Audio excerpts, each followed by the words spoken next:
Magandang araw sa inyong lahat mga bro. So meron lang tayong sasagutin Meron kasi nangungulit sa akin na baka daw pwede gawan yung problema niya sa kanyang motor. Ang problema niya kasi mga bro ay ayaw daw mag-charge yung kanyang motor. So sabi ko nga, marami na tayong video niyan. Bro, hanapin mo na lang.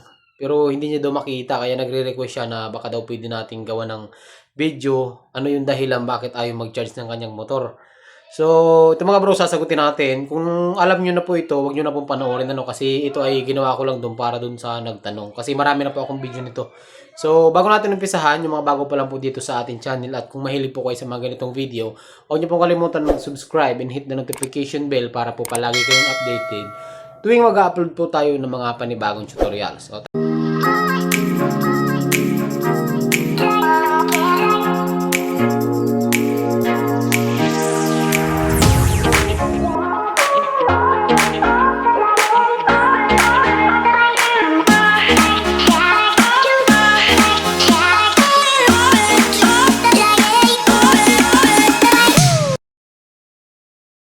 ang motor pala ni bro, bago natin umpisahan, na isang Yamaha SA150.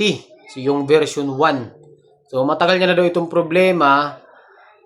Pinagawa niya na, pero ganun pa rin, ayaw pa rin mag-charge ng kanyang motor. So, ulitin ko mga bro. Yung video natin na ito ay dun lang sa nagtanong. Kung alam nyo na ang sagot at kung mayroon na kayong idea, mag-scroll down or scroll up na po kayo, huwag nyo nang panoorin. Kaysa may sabihin na naman kayo na paulit-ulit tayo or nakagawa na tayo. Sa totoo mga bro, napakarami ko na pong video patungkol sa charging ng ating mga motor. Okay? Hindi lang 5, baka hindi lang 10 yung topic nating patungkol sa charging ng ating mga motor. So, ayun nga, diretso tayo. Maikli lang to bro hindi ko na po ito uulitin. So, pakinggan nyo na lang mga bro. Normally, ang motor, lalong-lalo na yung di karburador, aandar po yan kahit walang battery. Okay? Dahil, alam niyo kung bakit? Dahil, kapag goods yung charging natin, kaya niya pong magpaandar ng makina or kaya niyang magbigay ng kuryente sa CDI kahit na wala pong battery. Yon ang normal. Okay? So, tandaan nyo yung carburetor mga bro, dalawa po yan. Meron tayong primary, lalong-lalo na yon. Kasi kapag kayong motor nyo po ay primary, kahit walang battery, kahit walang rectifier, aandar yan. Excuse me mga bro.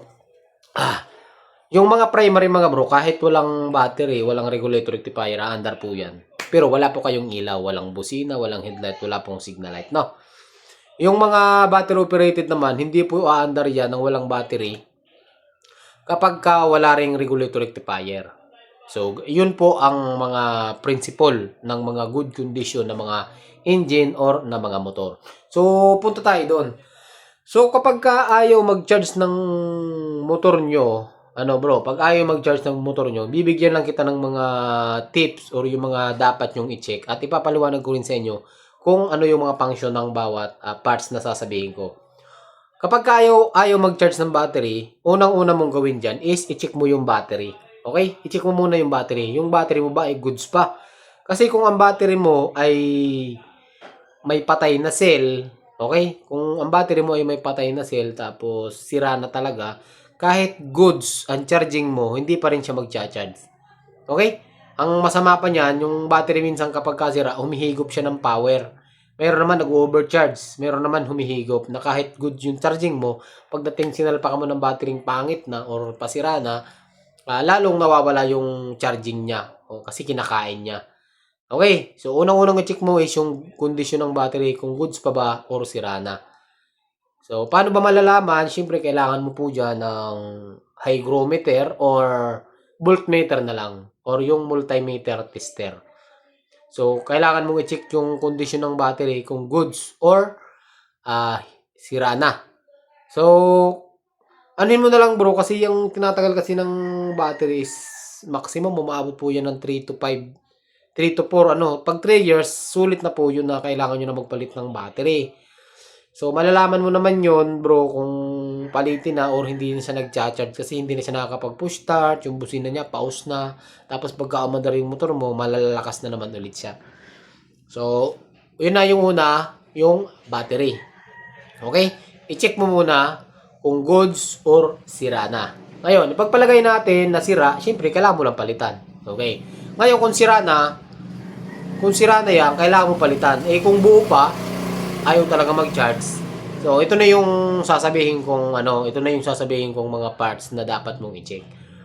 Unang-una bro, magpunta ka sa stator. Okay?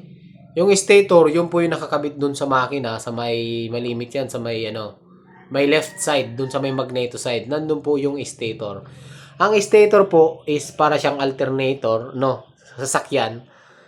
Siya po yung nag-generate ng power or siya yung pinagmumulan, yung umpisa na pinanggagalingan ng kuryente ng ating motor. Yun yung stator. So, dapat mayroon yung output. Kung hindi ako nagkakamali sa AC, alam ko naka full wave yan, dalawang kulay puti. O bro, kung hindi ako nagkakamali sa Yamaha naka-full wave na po kasi ang stator ng Yamaha AC. So i-check mo 'yun, bro. Mayroon naman tayong paraan kung paano i-check yung full wave or yung kung paano i-check yung stator ng Yamaha AC 150. So hanapin mo na yan, bro, yung or yung ilalagay ko yung link dito sa baba ng video para mapanood mo na rin yung tutorial or kung paano mag-check ng stator. Okay, na-check na tayo yung stator. Kailangan hindi sira ang stator. Sunod na pupuntahan mo, bro, is yung regulator rectifier. Okay? So, ano naman yung regulator rectifier? Ang regulator rectifier, bro, ay nakakabit yan dito sa may part katabi ng battery, sa may left side. Okay? Ito yung battery, nandito lang yan. Kung di ako nakakamali. Yung parang may mga guhit-guhit, yung regulator rectifier. So, ang trabaho naman nun, bro, yung power na nanggagaling dun sa stator, papunta siya ng regulator rectifier. Yung regulator rectifier, i-regulate niya yung AC. Kasi yung galing ng stator natin, AC current po yun. Pagdaan ng regulator rectifier, i-convert niya, gagawin niyang DC. Yung DC naman, yun yung papunta ng battery. At yun yung papunta ng ignition switch natin. So, ganun umiikot yung charging or yung wiring ng ating Yamaha AC. Or kahit saang motor, ganun po ang wiring niya. So, yun yung unang-unang mong i-check. Stator, regulator rectifier, battery, at yung huli is yung wirings. Okay bro, maraming nalulugaw dito sa wirings. Nagpalit na sila ng lahat ng battery, regulator, stator, ayaw pa rin do mag-charge. So, magtaka na kayo bro, magtaka na po kayo kapag gano'n. Kasi bago na po lahat na pinalitan, ayaw pa rin.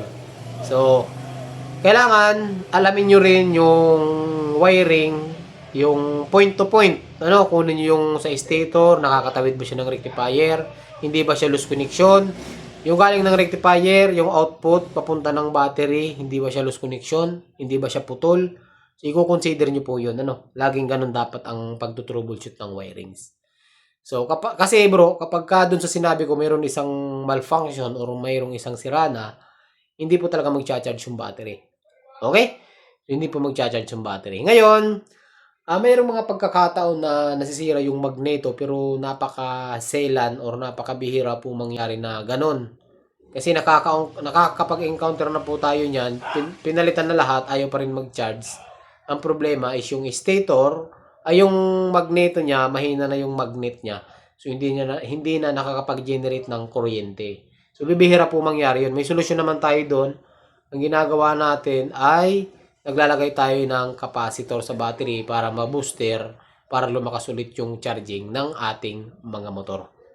So, yan lang bro yung mga dapat mong i-check. Sana nagkaroon ka ng idea dun sa problema mo. Ulitin ko, dapat mong i-check stator, regulator rectifier, battery, at saka wiring.